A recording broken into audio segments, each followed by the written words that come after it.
মাননীয় মুখ্যমন্ত্রী দার্জিলিং থেকে ভার্চুয়ালি আমাদের অল্টারনেটিভ পার্মানেন্ট যে ওয়েল ফুলবাড়িতে আমরা কাজটা সম্পন্ন করতে পেরেছি।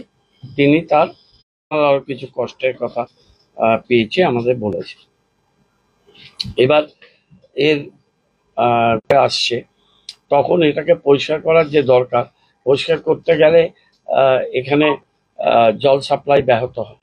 সেকেন্ডলি ব্যারেজ ক্লিনিং এর জন্য বা ব্যারেজে অনেক সময় ক্রেন পড়ে গেছিল, গাছের গুড়ি ভেসে এসেছিল, সেগুলো ক্লিয়ার করার জন্য যখন ড্রাই করতে হয় তখন কিন্তু অল্টারনেটিভ ওয়েল না থাকার কারণ একটা অল্টারনেটিভ পার্মানেন্ট ওয়েল যেটা খুবই ম্যান্ডেটারি ছিল, কাজটা আমরা পেয়েছি ডিপার্টমেন্টকে দিয়ে করা ব্যারেজে অন্য কোনো কাজ করা প্রয়োজন হবে, কারণ অল্টারনেটিভ ওয়েল থেকে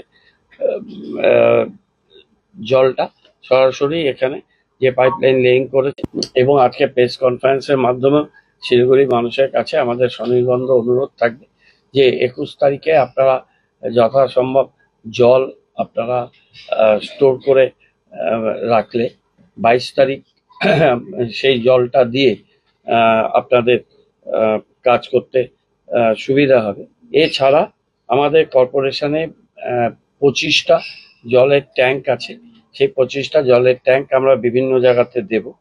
আমরা ছিলাম সেই গাড়িতে করে আমরা 2000 লিটার ক্যাপাসিটি 35টা পিভিসি ট্যাঙ্ক গাড়ি রাত অব্দি তাকে নিয়ে মানুষ একটু আমাদের সাথে সবাই একটু সহায়তা করবে। দুদিনের মধ্যে আমাদের ডিপার্টমেন্ট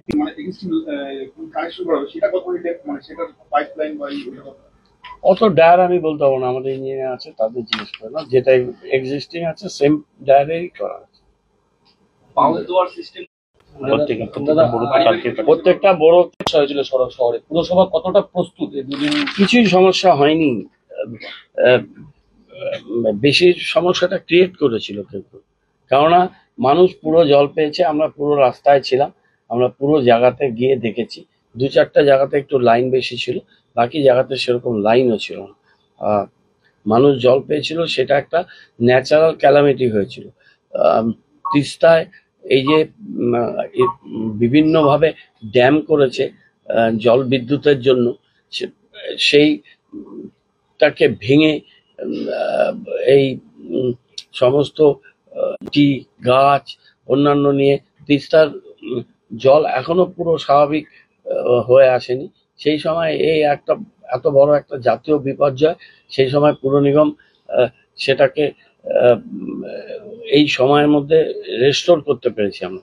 এবং আমরা যেটাকে একটা ভুল খবর দেওয়া হয়েছিল যে বিষ জল খাওয়াচ্ছে মুখ আছে, একটা কোনো ডায়রিয়া পেশেন্ট কোথাও রিপোর্ট করেনি, এবং জলটার যা পিউরিটির যা মাত্রা, সেই মাত্রাটা একেবারে সেফ ড্রিঙ্কিং ও সেফ ওয়াটার ফর ড্রিঙ্কিং এই সার্টিফিকেশন নিয়ে আমরা করেছি। আর এখন তো পেয়েছি আমাদের শিলিগুড়িতে ফুলবাড়িতে এই ল্যাব তো আমরা এখন এখানে করেই নেওয়া হয়েছে, কেননা কলকাতা পাঠাতে গেলে কলকাতার থেকে টেস্ট করে 3 দিন কি 4 দিন টাইম লেগে যাচ্ছিল রিপোর্টটা পেতে, সময় সাপেক্ষ ছিল। এখন আমরা এখানে সেই ল্যাবও করেছি এবং এই 2 দিনে কোনো সমস্যা নেই। আমার মনে হয় প্রেস মিডিয়া একটু সহায়তা করলে তাদের একটু মানসিক চাপ থাকে, দেখতে পাচ্ছি জলটা নিয়ে, কোথায় একটু জলটা কম হলে সেটাকে ভালো করে ছবি দিয়ে সেটাকে একটা খবর করা। এটা ওই ছিল না যে কতগুলো ছোট ছোট ছেলে কুয়োর মধ্যে ব্যাংকে ঢিল ছুটছিল, খেলছিল, কিন্তু একটা বিদ্যুৎ মতো তোমাদের খেলা আমাদের মৃত্যুর কারণ হচ্ছে, মানে তাদের এতটাই কষ্ট, সেটা যন্ত্রণাদায়ক ছিল আমাদের। কিন্তু শিলিগুড়ি শহরের মানুষ সেই সময় আমরা জলের বিষয়টা যুদ্ধকালীন তৎপরতায় যেভাবে আমরা করেছি, তারপরে সেইটাকে কোনো জায়গাতেই কেউ হাইলাইট করে, সেটা আমাদের কোনো অসুবিধা নেই, কেননা মানুষ তার অভিজ্ঞতা থেকে দেখেছে যে আমরা কতটা সক্রিয় ছিলাম, এবং এটা আমরা 1 মাস পুরো প্রস্তুতি নিয়ে এই প্রোগ্রামটা করছি। আর ওইটা কিন্তু মানে অল অন এ সাডেন ওই বিপর্যয়টা হয়েছিল, সেটা তো আমাদের কাছে কোনো আগাম খবর ছিল না। প্রাকৃতিক বিপর্যয়টা তাও সিকিমে হয়েছে, আমরা কি করতে পারি? এরপরে জলের কি স্বাভাবিক বেটার হবে আরো ভালো।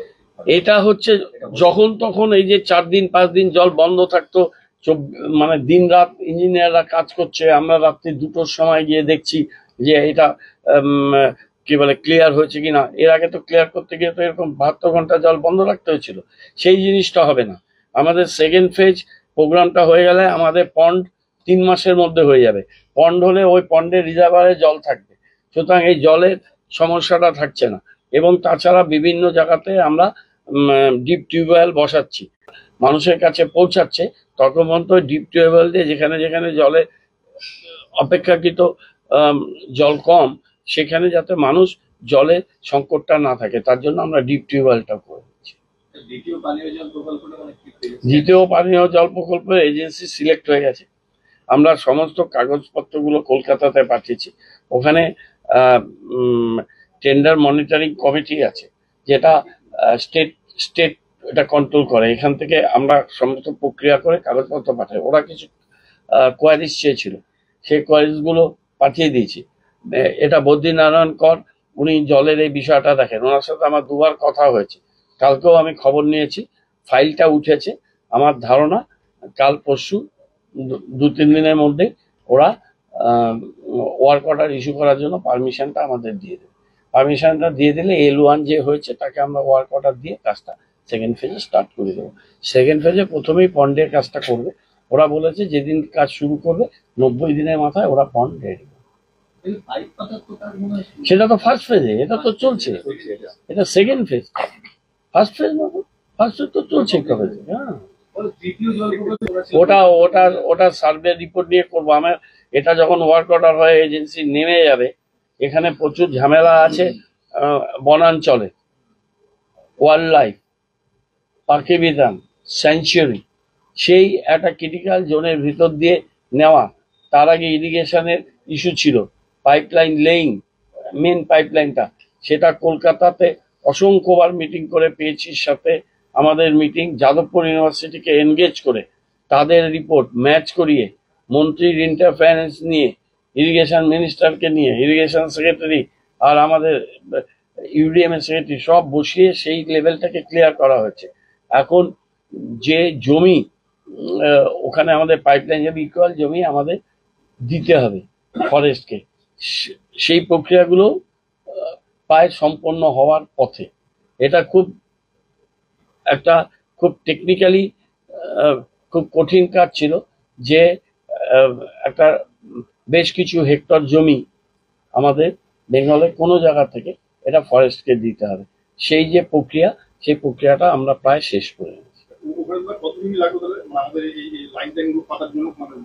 লাইন আছেই, এক্সট্রা কিছু লাগছে না, কিন্তু যেখান দিয়ে যাচ্ছে, যে জায়গাগুলো ওদের এরিয়া, সেখানে কত হেক্টর, আমি হেক্টরটা এখন আমার খেয়াল নেই, সেই হেক্টর ল্যান্ড আমাদের রিকোয়ার কোয়ান্টামের,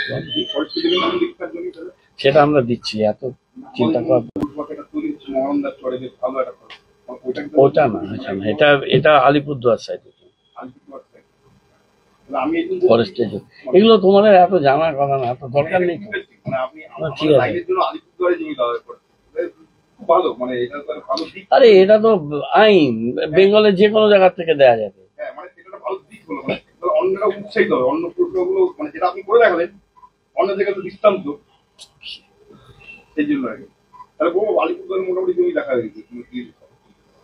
দুটো ডিএমকে আমরা বলা হয়েছে, আলিপুরদুয়ারে বনাঞ্চল সংলগ্ন কিছু জমি আছে এক্সট্রা, ওটা বনের জমি, বনই থাকবে। এখানে পাইপলাইনের জন্য ওটা আমাদের আইন মেনে দিতেই হবে, রাজ্য সরকার করছে কাজ।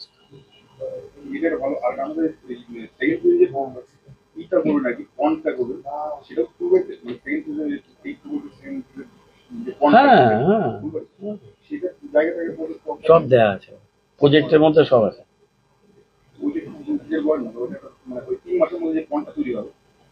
আরেকদিন বলবো, আজকে না। আজকে অল্টারনেটিভ একদিনে সব করে দিলে কালকে কি করবো।